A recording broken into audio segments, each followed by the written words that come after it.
Alright everyone, happy Thursday to you and a very happy birthday to our very own Stevie yesterday.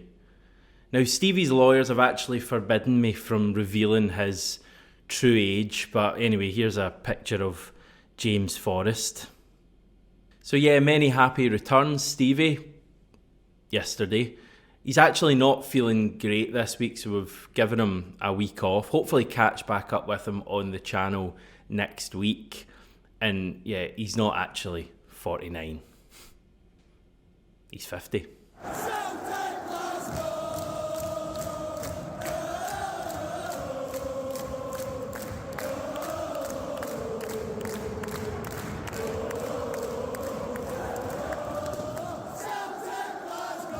Right, I feel like the tone has been set for this video and we'll carry on in that fashion with some hair news. Now, you have no doubt seen this image going around. It is, of course, Daisen Maeda, although you may not recognise him totally.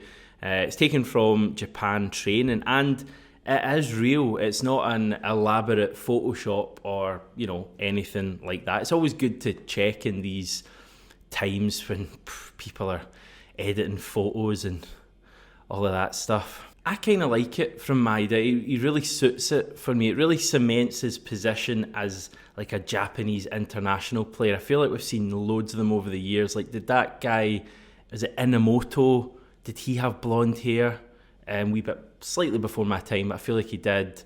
Keisuke Honda, I think, had that kind of dyed blonde hair going. So Maeda's clearly going for something like that. And he does look a good 10 years younger with that hair than he did with the baldy. Sorry, Daisen, but it's true. And just on the age thing, by the way, did you know that there's only 32 days between Daisen Maeda and Ryo Hatate?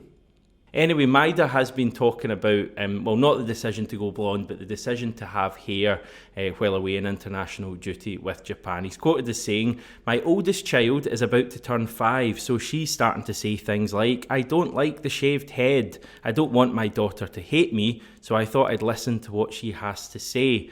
I started to grow it out. It's been about a month since I started growing my hair, and my short black hair is now covering my head.'" So as I say, no real insight on the actual blondness at the moment. His daughter is said to have pointed to Minamino from the Japan team when asked what hair she liked. So maybe we'll see Daisen Maeda with, long hair and a headband and all of that in times to come.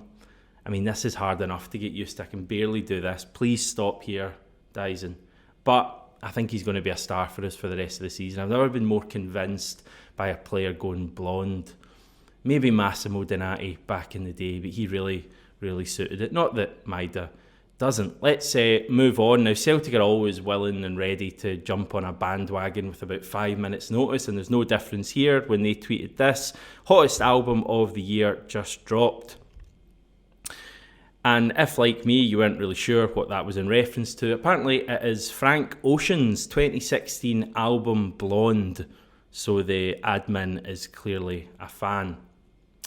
Anyway, sticking on the Japanese theme, and I did mention Ryo Hatate a couple of minutes ago now, he featured in a bounce game for Celtic yesterday. We knew that this was going to happen during the international break, we just didn't really have any details.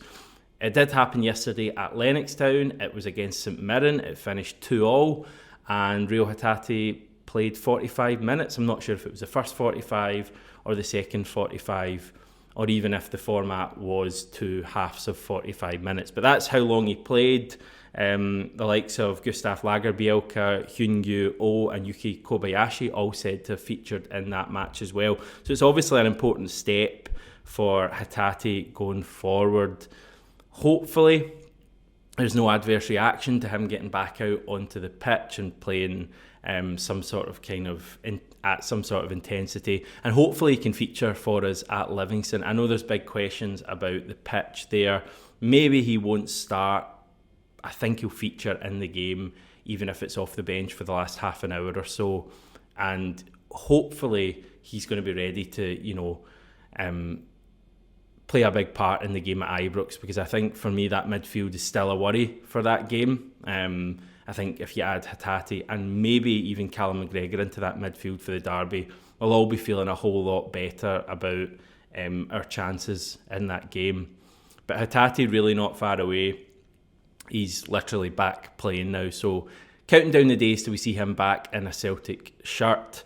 And I will admit that Rangers fixture news doesn't normally feature on the channel, and nor should it, but I do think their fixture announcement yesterday is relevant to us. Now, this is for their game in hand, which is against Dundee. It was called off on Sunday at Dens Park. Great pitch they've got there at that stadium.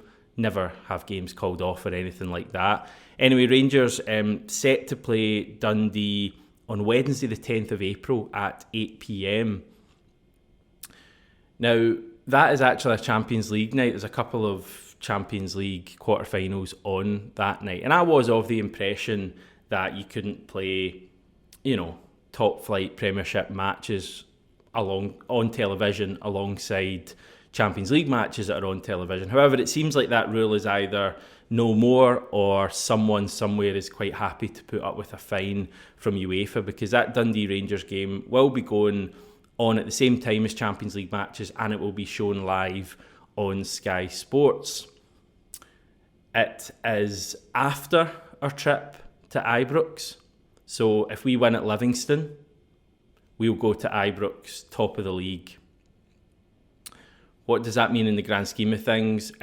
Probably not a great deal. I guess there's maybe slightly more pressure on them in that fixture, given that we're already ahead of them. But equally, you could say they now no longer have a game the midweek before the derby. So it's swings and roundabouts.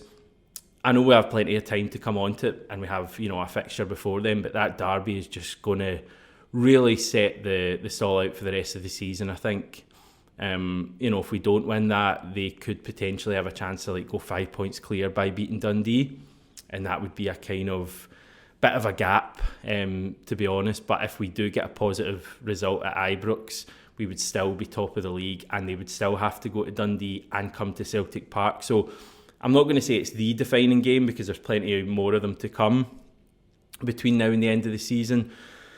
But that game at Ibrox is monumental, and that's why there seems to be such an effort to, get the likes of Rio Hatate and Cameron Carter-Vickers back and, up to speed for that one. But as I say, we've got time to chat about that.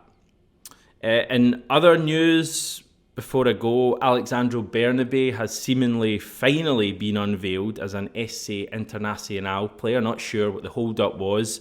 This is from their Instagram account that he shared. He did also have some things to say about his strengths as a player, but that didn't take long, eh? That's harsh.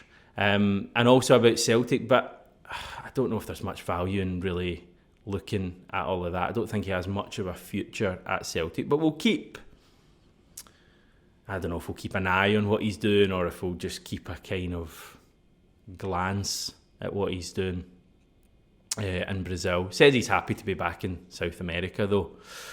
As I say, we're 10 days out from the Tony Macaroni Arena. By the way, I don't know if you saw this, but it's actually apparently no longer called the Tony Macaroni Arena. Livingston and that wonderful pasta franchise have gone their separate ways, so the spaghetti had no more. Should really, it's going to be one of those things that people still call it that for the next 10 years, like the CIS Cup and like the SPL, I guess. Anyway, how does this team look for that match? Just throwing it out there. A few ones to get people talking in the comments. So obviously Joe Hart in goal, back four of Alistair Johnson, Cameron Carter-Vickers, Liam Scales, who we're informed should be fit to return for this match, and Greg Taylor. A midfield of Tomoki Iwata, Matt O'Reilly and Rio Hatate. Yes, that may be controversial. Is Hatate going to be ready to start? I think it's like 50-50, maybe even 60-40 in favour of him not starting. But as I say, I thought I'd throw him in there because that midfield suddenly looks rejuvenated. And then a front three of Nicholas Kuhn, Kyogo Furuhashi and Daisen Maeda. And I know there's a big clamour to see Kuhn on one wing and Yang on the other.